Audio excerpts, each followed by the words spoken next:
Good day. My name is Craig Winn, and this is the YAHOWAH blog.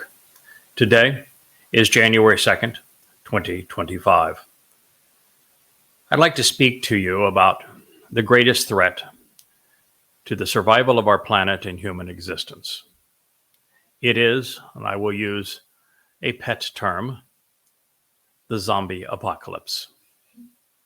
Now, while that might sound crazy, let me share with you who the zombies represent so that you might have a better understanding of what the Earth, this planet, is about to endure and has been enduring these past year and a half. There is nothing more lethal to human existence than the alliance between progressives and Muslims. It is dominating the dialogue. It is dominating our streets, news waves, and college campuses. Unfortunately, a very, very tiny percentage of people recognize the nature of either of these two beasts or why they are allied together, nor do they understand what the consequence will be. Far too many people are fixated on the nature of immigrants and are even racist often in their response. I am not going to speak to you about a race. I am not against immigrants. And far too many people have no understanding of who it is that is influencing academia, the mainstream media, as well as politics, particularly in Europe, most recently in the United States, but also on college campuses and in the United Nations. So let's begin, because these two foes of human decency are both ignorant, they're both irrational, and they're both grotesquely immoral. And they have combined forces.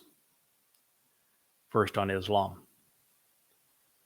I am the foremost authority on the actual nature of the Islamic religion on earth. No one knows Muhammad better, understands Allah more, or has done a more comprehensive job of reordering the Quran chronologically and setting it into the context of Muhammad's life so that it could be understood. Proof of everything I will say regarding Islam is contained in the 5-volume set comprising 4,200 pages of analysis called Goddamn Religion. These 5 volumes are comprised entirely of the Islamic scriptures. I use Muhammad's and Allah's words against them so that you might understand the nature of this beast that is waging war against all humankind. Every citation comes from either the Quran, the Islamic Hadith, or either of the two topical collections of Hadith, one by Ibn Ishaq called the Sirah. It's the life of Allah's Messenger. It's really the oldest book that exists in Islam. And the other is by Tabari. It's called The History of Islam's Formation. Those combined with the two topical arrangements of Hadith, one by Bukhari, the other by Muslim, are the 5 most respected, 5 oldest, 5 most credible sources of Muhammad's words and Allah's recitals. They were both handed down exactly the same way from mouth to ear over the generations before they were written down. They come from exactly the same group of people. They have absolutely the same authenticity. Either they are both right or they are both wrong. They convey the same message about the same time and the same people. And so a case made against Islam relying exclusively on the Quran and Hadith is irrefutable.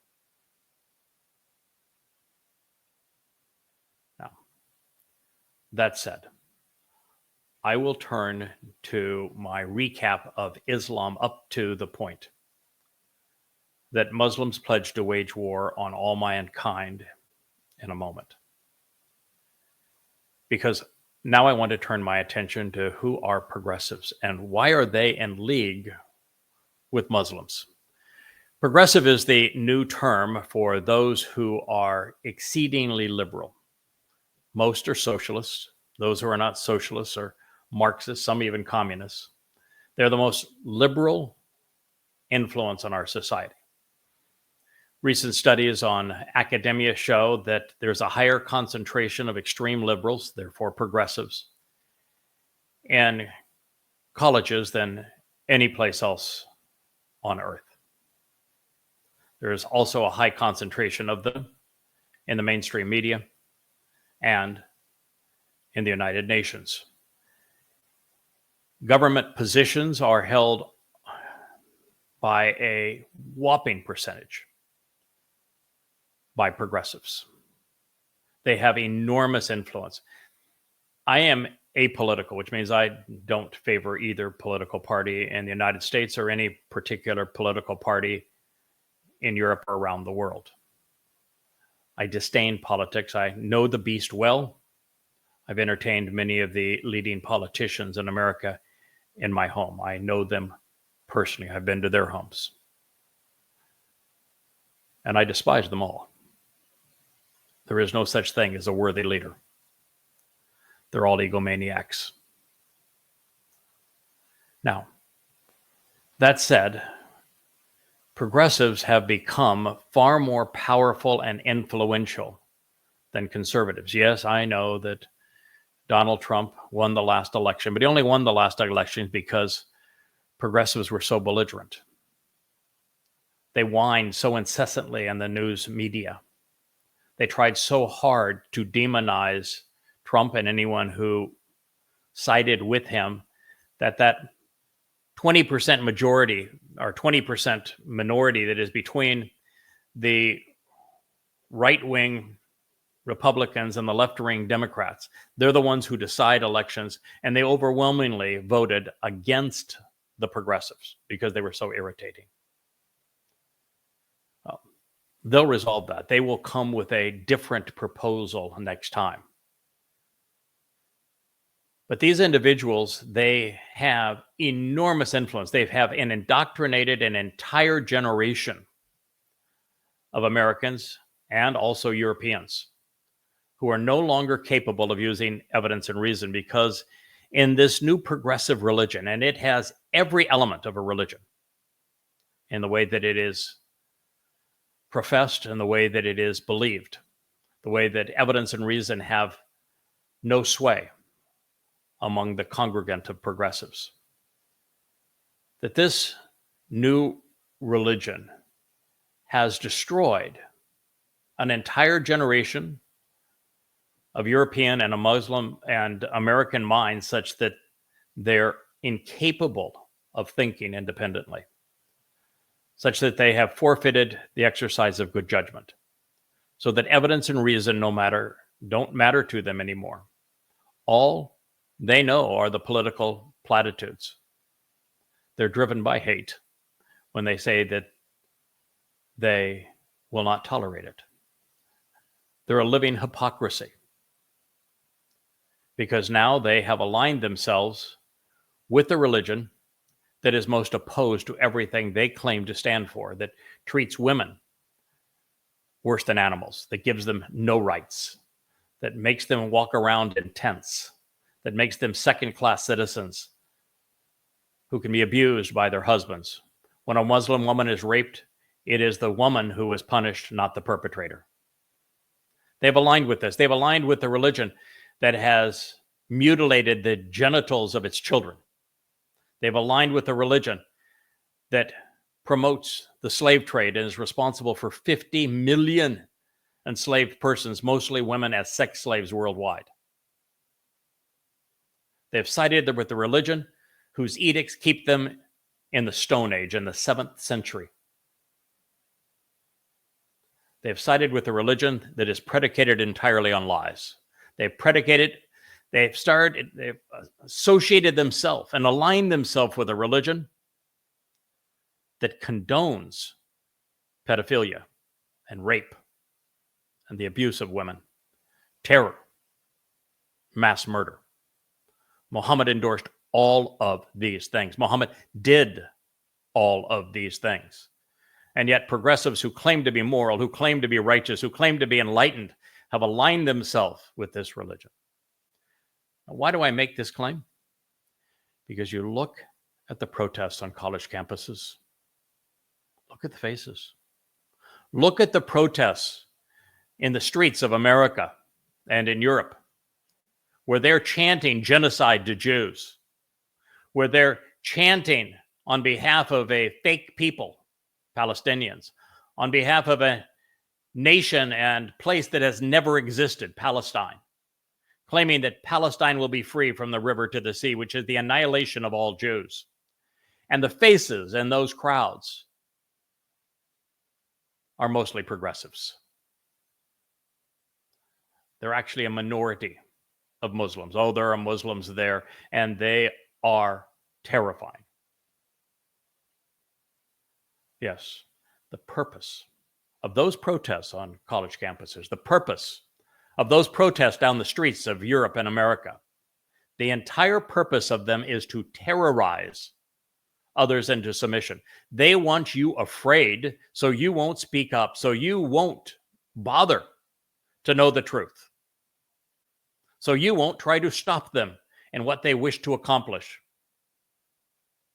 which is the rape of your daughters and your wives, the conquest of your lands, the removal of all freedoms, their imposition of total and complete tyranny. And they're using these marches in the streets of Europe and America and on college campuses and their threats on social media to terrorize everyone who would try to oppose them into submission. And to a large degree, it's working, because there isn't one person in a million that is willing to call Islam a death cult and terrorist religion. They all want to blame immigrants. They all want to blame everything other than Muhammad is the founder of Islam, Allah is the ungod of Islam, the Quran, the book of Islam, and yet that is where all of this is emerging. There is this notion that is completely contrived that terrorist Muslims have corrupted their religion, that they're radicals, that they were radicalized. Nothing could be further from the truth. Islamic terrorists are good Muslims. That's how the Quran defines them. They're following Muhammad's example. Yes, it is possible to be a good person and be a Muslim, but only if you are a bad, hypocritical Muslim. And of these bad, peaceful, hypocritical Muslims, Allah says that He wants the good jihadist Muslims to kill them so that He can torture them forever in hell. There is no place at the table in Islam for peace. There is no place at the table for Islam, in Islam, for moderation. Islam exists to wage war on all humankind. If you do not know that, then you are unaware of how it was founded. You're unaware of its religious texts. Even in Israel, you find every politician and the news media saying that they're at war against Hezbollah and Hamas. It's not true. They're at war against Islam because Islam declared war on Jews 1,400 years ago when Muhammad perpetrated genocide against them. And I will tell you those stories so that you know them, so that you never forget them. Hamas is simply a symptom of Islam, as is Islamic Jihad, as is Hezbollah, as are the Iranian Ayatollahs, as are the Houthis, although the hootie hooties are the clown face of Islam. Hamas is not. They're rapists. They're pedophiles. They're savage monsters. Now, what has happened is that progressives are trying to rewrite history. They're Orwellian. They want to tear down society because, well, they don't fit into it. They don't like it. They disdain success. And so all the things that made, for example, America the freest nation on earth, the place where upward mobility, regardless of your birth, your social status, or your race, is more afforded to everyone than any other place in world history, they want to tear down. Now, why would they want to tear that down when they claim to be for it? Because that's not what they're for. They're for control. Progressives are for large government and total control of the masses through government. They want the masses dumbed down, ignorant, and compliant. They want to terrorize you into submission. They personally don't have the guts to do it. So they have partnered with Muslims to terrorize you into submission.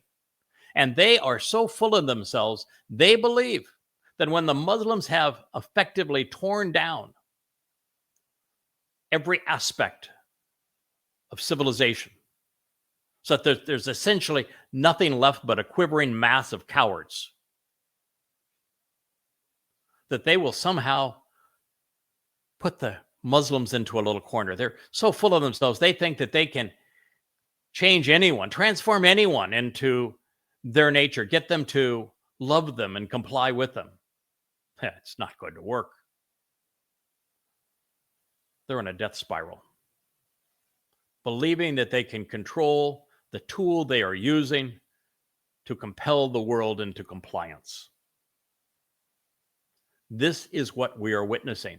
And if you don't understand why it's happening, shame on you. As for the Muslims, the progressives are useful idiots to them. They provide them with cover. They provide them with a sense of legitimacy.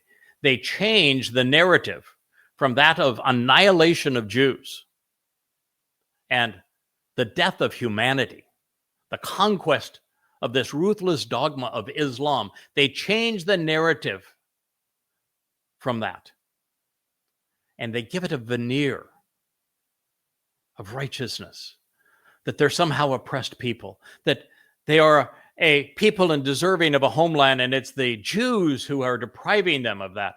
They have inverted truth and lies for the Muslims. The Muslims were the perpetrators of 10/7. They were the rapists. They were the torturers. They were the terrorists. They were the mass murderers. They were the enslavers. And yet, liberals, because they don't care about evidence and reason, they're so into their propaganda, they're so into their platitudes, they're so into their desire to control everyone and what you can say and what you can do, which is why they have so many constraints on free speech. They would invert the narrative to turn the victims into perpetrators and the perpetrators into victims. This is how they are working together. And the result is horrifying. Hundreds of thousands of young girls have been raped by Muslims over the last 10 years in Europe. And the government is deliberately covering it up. Let's speak to an issue, recent one, but just a point along this timeline. Early the morning of January 1st on Bourbon Street in New Orleans, an American Muslim, a Muslim who had served in the U.S. military, in the Army, from Texas, he decided that it was appropriate to fly the flag of the Islamic State, ISIS, on the back of his pickup truck, and then deliberately purposefully mow down women and children in cold blood. He killed 15.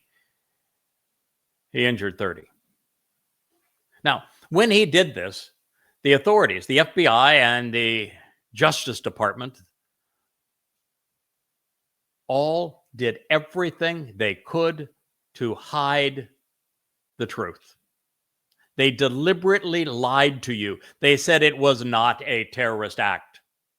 They put a cover over the ISIS flag so you wouldn't know his identity. They would not release his name. Why did the FBI and criminal investigative authorities deliberately try to deceive you? There were the bodies of 15 women and children on the street that this Muslim had run over, another 30 in critical condition. And they knew his motivation from the flag he flew and from his name, and could quickly look up that he was, in fact, a good Muslim. And they deliberately withheld and covered up, literally covered up the evidence.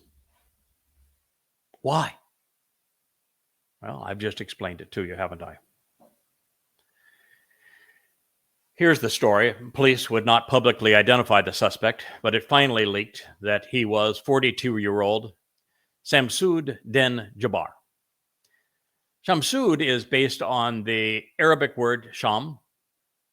It is the same Arabic word that is used by the Islamic terrorists that just took over Syria. It tells you that their intent is to control the entire Levant.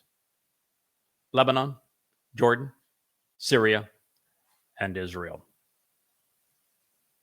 The Islamic State, when it was born, used the name ISIS, the Islamic State in Greater Syria. It is the same Shamsud.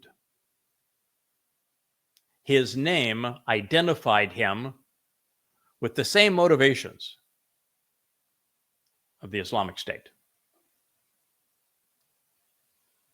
His last name, Jabbar, means great. And so he wanted to control, by way of Islam, the Levant, the ultimate conquest being Israel. That's who he was. That's what his name says. That's what his flag said. That's what his mosque said. And yet the American police and FBI deliberately covered over his motives.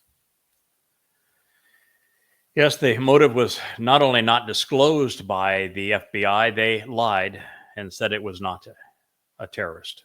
Now, I have a tough time with the term terrorist because terrorism is a tactic. It is not a motivation. It is not a cause. It is not a group.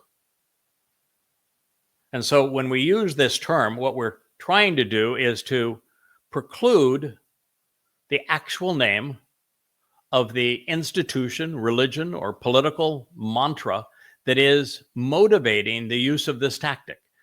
Tactic of terrorism is designed by a weaker force to make life unbearable for the masses, such that the masses are, through fear, capitulate. It's what's happening in the streets of Europe. It's what's happening on college campuses. They want the masses to capitulate, and so they are doing their best to terrorize us. It is why this Muslim ran down and murdered 15 people. When it was known that he had a black flag, but they had not yet revealed the insignia on that black flag, it has now been disclosed because a photographer actually took a picture of it. I went and looked because I knew that black flags, white flags, green flags, and red flags were part of Muhammad's mantra. And so I will share with you in this next program precisely how Muhammad used flags and what Muslims say today about those flags, so that you know why the Fakistanian flag is black, white, red, and green. And you'll understand the nature of this monster. I'll be back with you in a moment. This is